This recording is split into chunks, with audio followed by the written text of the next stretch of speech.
So in today's video, I will be fixing Manchester United in Football Manager, but the only way that I can sign players is by stealing them from my opposition. The concept is simple. If I win a game, I can take a player from my opposition's starting 11.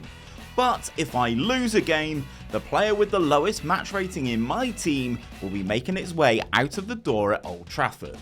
And obviously, if we draw, no players change hands on either side.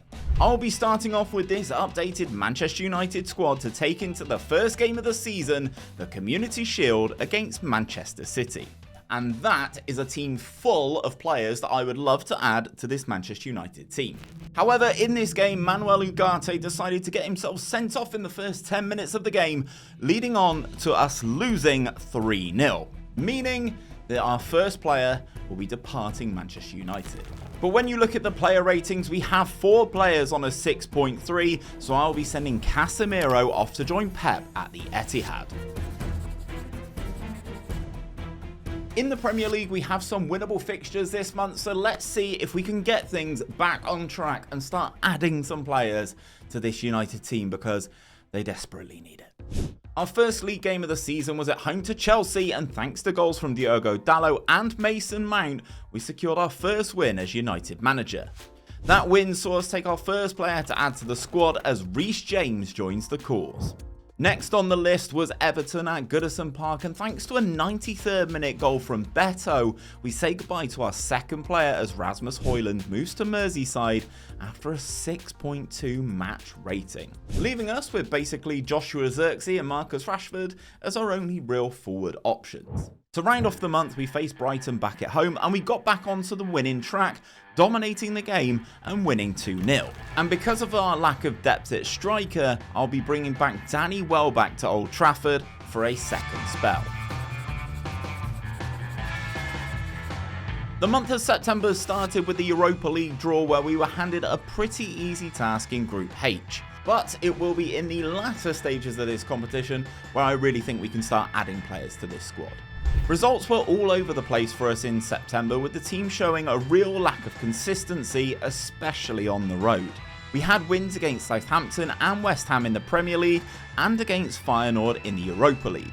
Those wins saw us add Aaron Ramsdale, David Hanko and Jarrod Bowen to the squad. But on the other side of the coin, we lost to Crystal Palace in the league and Southampton in the Carabao Cup, which meant we said goodbye to Mazraoui and Anthony, who joined their new respective clubs. However, at the end of the month, we are still off the pace in the league, already 5 points behind Liverpool after just 7 games played. But as things stand, our starting 11 isn't vastly different, with only Reece James and Jarrod Bowen making it in from our steals so far.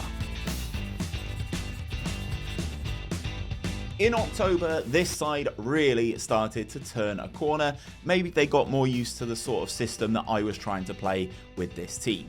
We secured 3 points in each of our Premier League games, winning against Brentford, Aston Villa and Ipswich, meaning we stole Kristoffer Ajer, Ollie Watkins and Leif Davis to bring into the club. Those wins saw us surge up the Premier League table up into 3rd place, all whilst winning our 2 games in the Europa League to top Group H. But I looked at both of their matchday squads and none of their players would have really improved us as a team, so I left them where they were.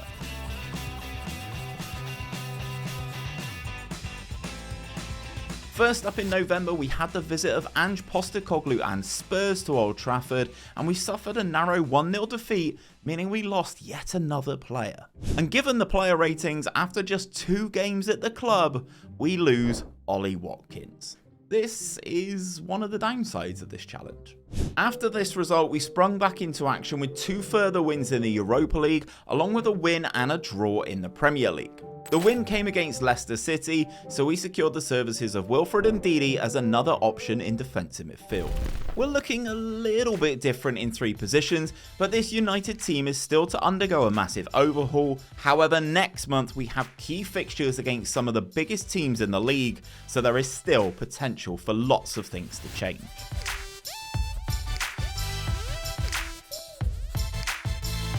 We started December like an absolute house on fire, winning our first 4 games on the spin. First up was away at Nottingham Forest, as Jarrod Bowen's first half goal secured us a new centre-back in 𝘼𝙗𝙤𝙪 𝙈𝙚. The next game was huge as we took on Arsenal at Old Trafford, and goals from Leif Davies and Santiago Jimenez, who we stole from Feyenoord, saw our biggest steal happen yet, as Martin Odegaard remained in Manchester after the game as our newest addition. We then toppled Bournemouth, with Bowen again getting on the score sheet, which allowed me to take former Bristol City wonder kid Alex Scott. Come on, I've got his shirt on my wall. It had to be Alex Scott, didn't it? We then dispatched Ferencváros in the Europa League to top our group before sharing a 3-3 draw with Fulham, with us ending the game with 9 men after red cards to Bruno and Harry Maguire. So with those two suspended, we headed into the next game, which was taking on Liverpool at Old Trafford. Another massive one because they have some players that I am very much interested in. The game was end-to-end, with Mo Salah cancelling out Marcus Rashford's opener.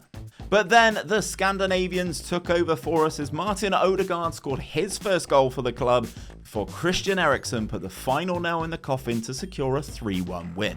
And I'll be honest, I only wanted one man out of that Liverpool team, so we welcome Virgil van Dijk.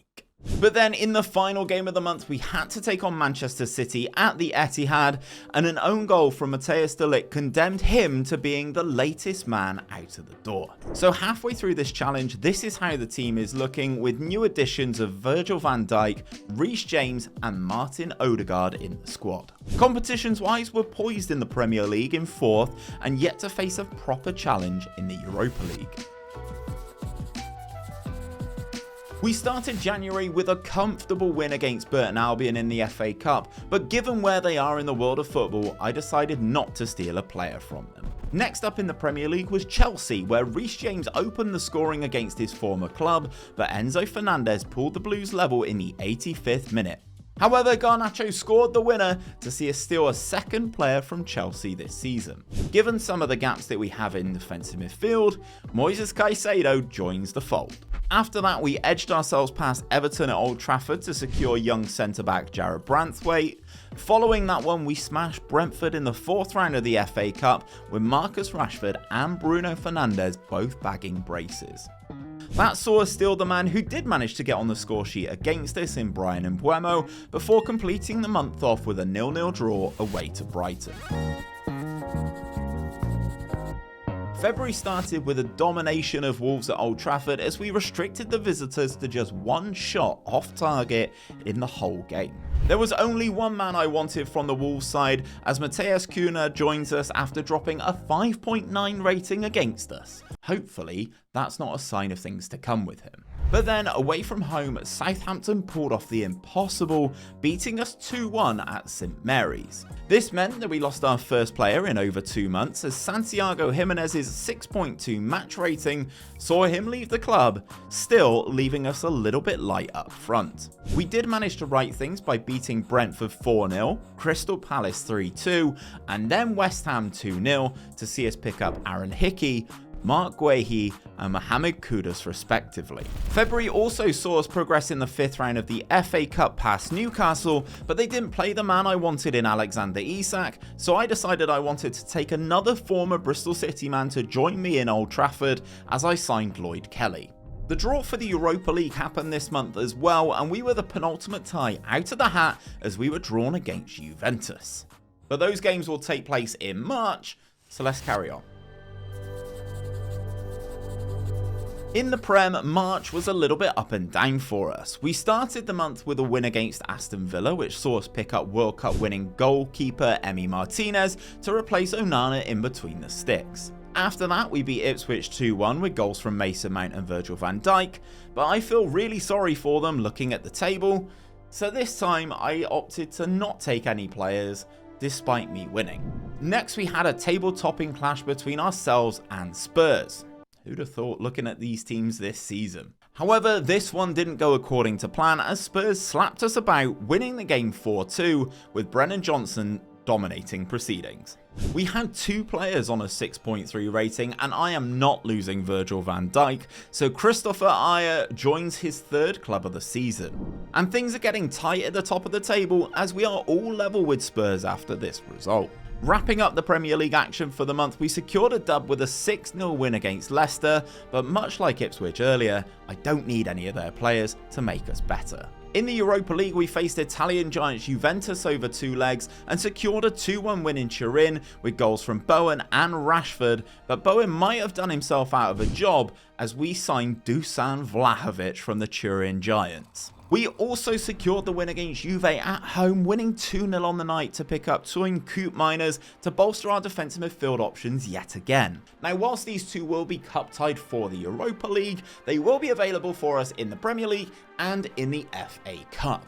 And speaking of, we advanced through the quarter-finals after a 3-1 win against Nottingham Forest, with Big 𝘼𝙗𝙤𝙪 scoring a brace on his debut. Before we get into the matches for April, we have the Europa League quarter-final draw, and we were handed an all-English tie as we'd have to take on Spurs over 2 legs. There was also a draw for the semi-finals, where the winner of our tie will take on the winners of Lille and Lazio. And to be honest, it feels like whoever wins our tie should probably go on to win the whole competition. In the Prem, we opened the month with a 0-0 draw with Arsenal before snagging a 1-0 win away at Newcastle thanks to the head of Harry Maguire. And this time Isak was in the lineup, so gives us yet another striker option. We followed that win up with back-to-back demolitions as we smashed Nottingham Forest for a 3rd time this season, but I didn't feel the need to take a player from them before wrapping up the month with a 6-2 win against Bournemouth. And this is where my spike took over and I stole my 3rd former Bristol City player, bringing in Antoine Semenyo. Our Europa League ties with Spurs were pretty one-sided as we won 2-0 at Old Trafford to steal Heung-min Son before winning 2-0 on the road to take defender Christian Romero. That win set up a semi-final with Lazio, but the tournament is basically ours to lose. And finally, we managed to secure an FA Cup final appearance, dispatching Liverpool at Wembley in the semi-finals. Bruno Fernandes and Martin Odegaard scored the goals in this one, and I had to give Mo Salah a new home as Liverpool seemingly don't want to offer him a new deal in real life. So with 1 month of this challenge to go, we are on course for a treble. Let me know down in that comment section how many of these 3 trophies you think I'm going to win. Domestically, we kicked things off with a comfortable 4-0 win against Fulham before sharing a 1-1 draw with Liverpool. That meant that the stage was set for us to win the title at home against Manchester City if we could avoid defeat. And we did one better than that, winning the game 2-1 with Harry Maguire's massive head saving us yet again.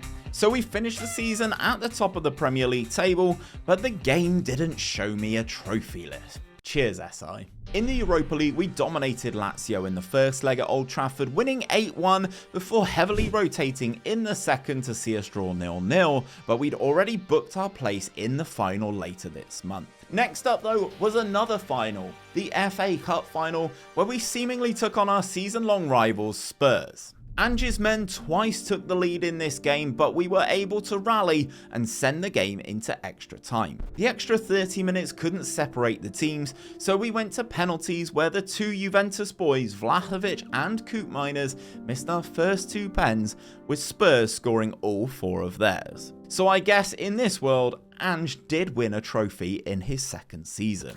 At this stage, we'd won the league but failed to complete the treble when we took to the field against Roma in that Europa League final. Much like the 2020 Euros, Luke Shaw scored early to give us the lead before Bruno made it 2 from the spot. And the Italian side didn't show too much in this one as we secured trophy number 2 for this United side. And this is how the team is looking at the end of the season, with Lisandro Martinez and Bruno Fernandes still holding a place in the team. But I think we can all agree, my United team is much better than what they have in real life right now.